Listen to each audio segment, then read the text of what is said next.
सोमवार का दिन शंकर भगवान को समर्पित होता है। आज के दिन भक्त भोलेनाथ को प्रसन्न करने के लिए विशेष पूजा अर्चना करते हैं। कुछ लोग आज के दिन व्रत भी रखते हैं। तो अब हम आपको सोमवार की व्रत कथा सुनाएंगे। एक समय की बात है, किसी नगर में एक साहूकार रहता था। उसके घर में धन की कोई कमी नहीं थी, लेकिन उसके कोई संतान नहीं थी। इस कारण वह बहुत दुखी था। पुत्र प्राप्ति के लिए वह प्रत्येक सोमवार व्रत रखता था और पूरी श्रद्धा के साथ शिव मंदिर जाकर भगवान शिव और पार्वती जी की पूजा करता था। उसकी भक्ति देखकर एक दिन मां पार्वती प्रसन्न हो गईं और भगवान शिव से उस साहूकार की मनोकामना पूर्ण करने का आग्रह करने लगी। पार्वती जी की इच्छा सुनकर भगवान शिव ने कहा, हे पार्वती, इस संसार में हर प्राणी को अपने कर्मों का फल मिलता है और जिसके भाग्य में जो हो उसे भोगना ही पड़ता है। लेकिन पार्वती जी ने साहूकार की भक्ति का मान रखने के लिए उसकी मनोकामना पूर्ण करने की इच्छा जताई। माता पार्वती के आग्रह पर शिवजी जी ने साहूकार को पुत्र प्राप्ति का वरदान तो दिया, लेकिन साथ ही यह भी कहा कि उसके बालक की आयु केवल 12 वर्ष होगी। माता पार्वती और भगवान शिव की बातचीत को साहूकार सुन रहा था। उसे ना तो इस बात की खुशी थी, ना ही दुख। वह पहले की भांति शिवजी जी की पूजा करता रहा।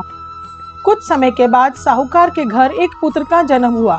साहूकार उस समय भी ना तो बहुत खुश हुआ और ना ही दुखी। घर के सब लोग बहुत खुश थे, पर वो जानता था कि इस बालक की आयु जो है वो 12 वर्ष की है। जब वह बालक 11 वर्ष का हुआ तो उसे पढ़ने के लिए काशी भेज दिया।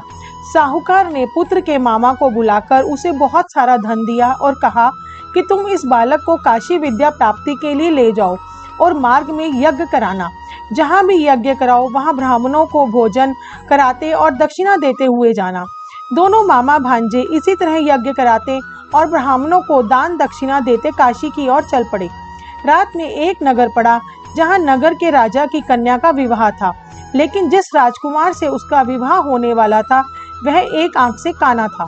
राजकुमार के पिता ने अपने पुत्र के काना होने की बात को छुपाने के लिए एक चाल सोची। साहूकार के पुत्र को देखकर उनके मन में विचार आया कि यह लड़का तो बहुत ही अच्छा है देखने में। इस लड़के को दूल्हा बनाकर राजकुमारी से विवाह करा देता हूँ। विवाह के बाद इसको धन देकर विदा कर दूंगा और राजकुमारी को अपने नगर ले जाऊंगा। लड़के को दूल्हे के वस्त्र पहनाकर राजकुमारी से विवाह करा दिया गया, लेकिन साहूकार का पुत्र ईमानदार था। उसे यह बात न्याय संगत नहीं लगी। उसने अवसर पाकर राजकुमारी की चुन्नी के पल्ले पर लिखा कि तुम्हारा विवाह तो मेरे साथ हुआ है, लेकिन जिस राजकुमार के संग तुम्हें भेजा जाएगा वह एक आंख से काना है। मैं तो काशी पढ़ने जा रहा हूँ। जब राजकुमारी ने चुन्नी पर लिखी बातें पढ़ी तो उसने अपने माता पिता को यह बात बताई। राजा ने अपनी पुत्री को विदा नहीं किया, जिससे बारात वापस चली गई। दूसरी ओर साहूकार का लड़का और उसका मामा काशी पहुंचे और वहां जाकर उन्होंने यज्ञ किया। जिस दिन लड़के की आयु 12 साल की हुई उसी दिन यज्ञ रखा गया। लड़के ने अपने मामा से कहा कि मेरी तबीयत कुछ ठीक नहीं है। मामा ने कहा कि तुम अंदर जाकर सो जाओ। शिवजी जी के वरदानुसार कुछ ही देर में उस बालक के प्राण निकल गए। मृत भांजे को देख उसके मामा ने विलाप शुरू किया। संयोगवश उसी समय शिवजी जी और माता पार्वती जी उधर से जा रहे थे।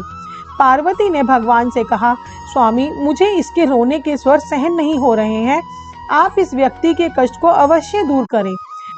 जब शिवजी जी मृत बालक के समीप गए तो वह बोले कि यह उसी साहूकार का पुत्र है जिसे मैंने 12 वर्ष की आयु का वरदान दिया था।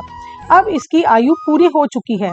लेकिन मातृभाव से विभोर माता पार्वती ने कहा कि हे महादेव, आप इस बालक को और आयु देने की कृपा करें, अन्यथा इसके वियोग में इसके माता पिता भी तड़प तड़प कर मर जाएंगे।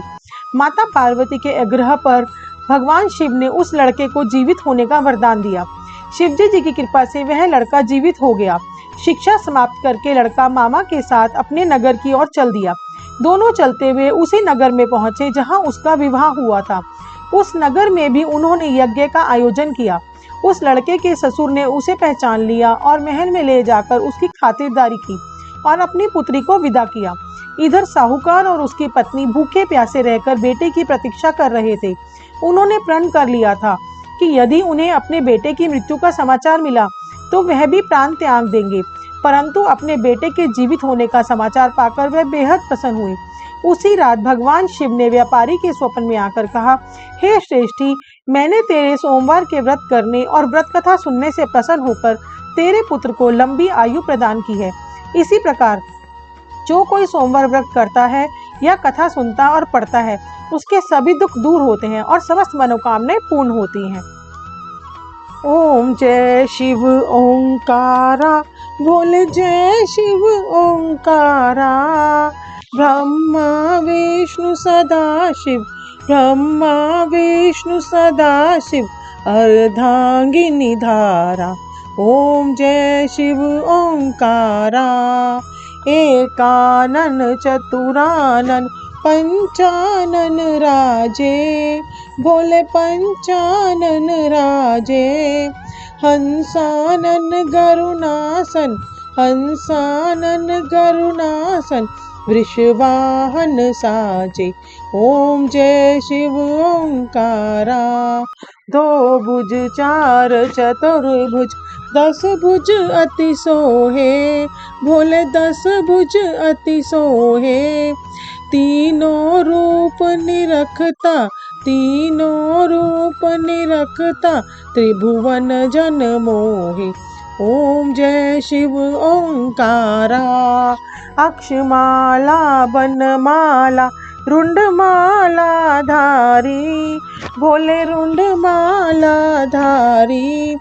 चंदन मृग मद चंदा, चंदन मृग मद चंदा, सोहे त्रिपुरारी।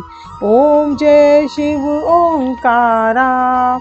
श्वेतांबर पीतांबर, बागंबर अंगे, भोले बागंबर अंगे। सनकादिक गरुणादिक, सनकादिक गरुणादिक, भूतादिक संगे। ओम जय शिव ओंकारा। कर के मध्य कमंड, चक्र त्रिशूल धरता, भोले चक्र त्रिशूल धरता। जग करता जग भरता, जग करता जग भरता, जग संहार करता। ओम जय शिव ओंकारा। ब्रह्मा विष्णु सदाशिव, जानत अविवेका, भोले जानत अविवेका। प्रणवाक्षर के मध्य, प्रणवाक्षर के मध्य, ये तीनों एका। ओम जय शिव ओंकारा। काशी में विश्वनाथ विराजत, नंदी ब्रह्मचारी, भोले नंदी ब्रह्मचारी। नित उठी भोग लगावत, नित उठी भोग लगावत, महिमा अति भारी। ओम जय शिव ओंकारा। त्रिगुण शिव जी की आरती जो कोई नर गावे, भोले प्रेम सहित गावे। कहत शिवानंद स्वामी, कहत हरि हर स्वामी, मनवांछित फल पावे। ओम जय शिव ओंकारा। कमेंट बॉक्स में शिव भोले भंडारी की जय लिखना ना भूलें। हमारे चैनल को सब्सक्राइब करें। आप और किन कहानियों, फैक्ट्स और कथाओं को सुनना चाहते हैं, कमेंट सेक्शन में कमेंट कीजिए। हम पूरी ट्राई करेंगे कि आपके इंटरेस्ट के according time to time videos लाएं।